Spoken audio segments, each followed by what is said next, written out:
Hey, I'm excited about this. I recently sat down for an interview with my good friend, Dr. Caroline Leaf. She is brilliant, brilliant, brilliant, beyond all brilliant. And she's done some extraordinary research. If you're not following Dr. Leaf, you should on the Insta TikToks, on the, what do you call them? The Snapgrams. Social media. Social media, yes. You should follow her on that. And pick up her books as well. But we had a long, long conversation together, and so we'll release it over the coming year. But this particular segment was important. I asked her for some explanation and some strategies for teaching kids self-regulation. Something that's increasingly important to me because I got 2 kids in my house, but also I'm continually talking to parents about working with their kids, is how do we teach kids what they're feeling and then what to do next? Because we have a whole generation, just look in Congress, we have a whole generation of adults who don't know how to do this. How do we stop that madness and teach this to kids? Here's what I'm feeling, here's what your body's doing, and then here's what to do next. So here is a segment from my conversation with the great Dr. Caroline Leaf on teaching kids self-regulation. Check it out. The most common question I get, bar none, which is, what about my kids? Kids are told by teachers, you have a this. Kids are sent out of their classroom because they're a 7-year-old little boy that we're told you need to sit in that chair and sit still for 8 hours doing these worksheets. And when they can't, we tell them they're dysfunctional. Or we have these young girls who just, because ADHD is expressed differently in young women, and they check out, and we pat them on the back and say, way to go, you sat quietly through class, right? We take these kids and we stick them in these very artificial environments, and then if they roll outside of the bell curve, we blame them for them. And then we have well-meaning, heartbroken parents saying, what do I do now, right? Or we have, I would say, moderately informed parents that say, this doesn't feel right. I know in my gut this isn't right.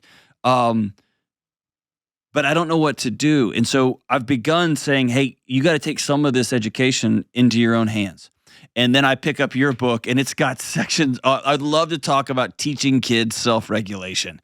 Then you're teaching a kid what a feeling is and what an emotion is, and you're teaching them that mindful gap between stimulus and response.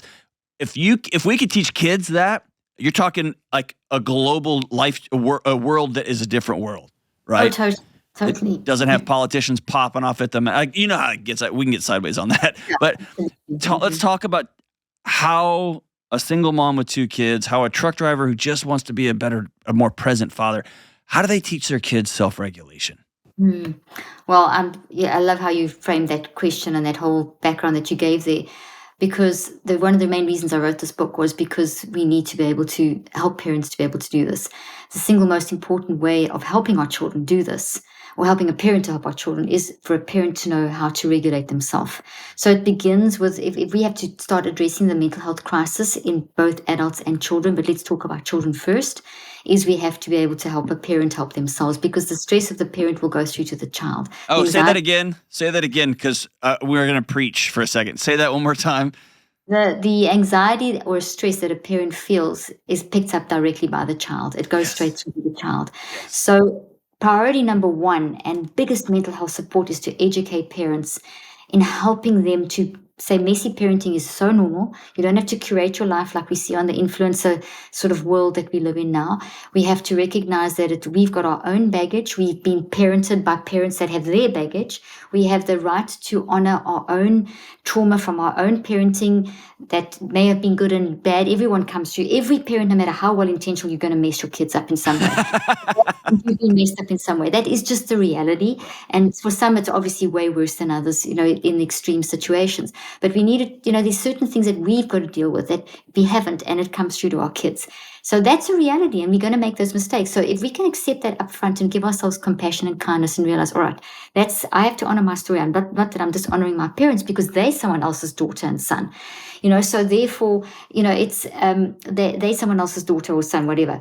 So therefore, we have to look at 2 things. We have to honor our story of the impact of our parenting on us as parents, And that does, and recognize that we need to honor our parents' stories, and that a lot of what we experienced that has affected us, they also had to deal with. Does that make sense? We've got to. So, Absolutely. so it doesn't mean that if you say, okay, this has come through from my own nurturing, you're not just honoring your parent.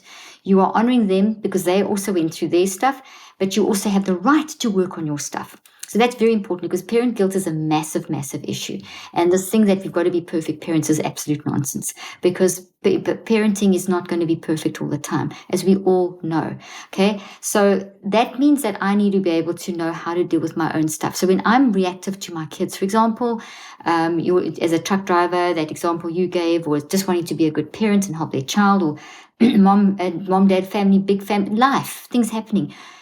Maybe your child's going through something and there's a pattern happening, and this child's very reactive or crying a lot, and you find yourself reacting to their reactivity, and then you feel guilty because you say things, and then you try and suppress it, so you're worried. So there's this thing going on where the child sees the mom or dad or both being very anxious but not saying anything. But so they don't understand the parent's reaction, and they can see, because they can read body language better than an adult. So us not being authentic with what we're experiencing, pretending, oh, everything's fine when it's not fine, is terrible for a child, because they think that there's something they've done, because they can see you not fine. So bottom line, be authentic about how you are feeling, obviously age appropriate level. So if you're having a bad day and you come in and you're really worried about what the teacher phoned you about while you were driving home, and the patterns of behavior that you're seeing in your child, plus the pressure of work and pressure of life and finances or whatever, and you walk in the door and you're actually very irritable, reactive, defensive as a parent, and you just don't do that first connection with your kids as you come back very well, and there's maybe an argument and you say things you wish you didn't say, or you just whatever, you just this, and you feel guilty and you go to bed. Let's say that that's happening. You need to first work on yourself, and the first thing is to say, okay, and you walk in the room and you yell at your kids. The first thing is to say to your kids, okay, I'm sorry, I am feeling emotion signal. You describe your signals. You go through as a process, and I'll explain what that is after I've explained the process. I'm going to demonstrate it first. You say to your kids, I'm so sorry.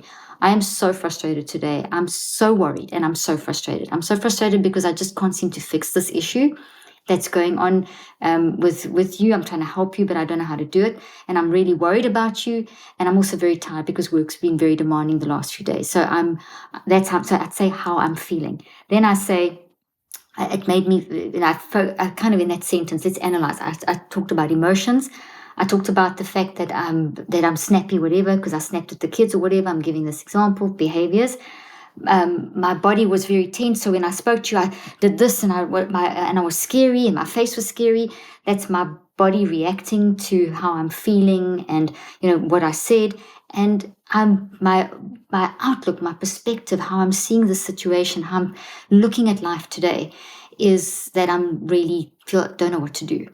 Now you've identified and you've outlined for the child or children, and for yourself. You've done the most phenomenal things. You've authentically helped the child understand that adults also battle. You've been honest and authentic. You've made them feel better because they think, oh, it's not me, it's mom. So you've activated empathy, or it's dad or whatever. They're going through something. It's okay. It's okay to be messy. So you've given them permission to be messy, because life is messy. They don't have to suppress their feelings. I love it. And I want to point out something you said that's really, I think, super critical. That parent that you described, that exhausted mom coming in the door, didn't immediately say, you kids, y'all are doing this, and you're doing this, and you're doing this. The language you used was very specific, which is, I'm feeling this and I'm feeling that. And one of the things I think we do is we often cast the emotional regulation of the adults in the house onto our kids. It's your job to make sure I'm not mad. It's your job to make sure I'm not upset. And kids can't carry that weight. And so there's something powerful about saying, I'm worrying because I can't solve this problem. Not that you're making me worried, or that you're making me mad, or you're hurting my feelings. You're a kid. You don't have that kind of power. I'm not going to give you that kind of power in my life. But I'm struggling because I can't solve this. And I think that's such a powerful switch for parents to flip if they will take ownership of how they feel and how they experience their own homes.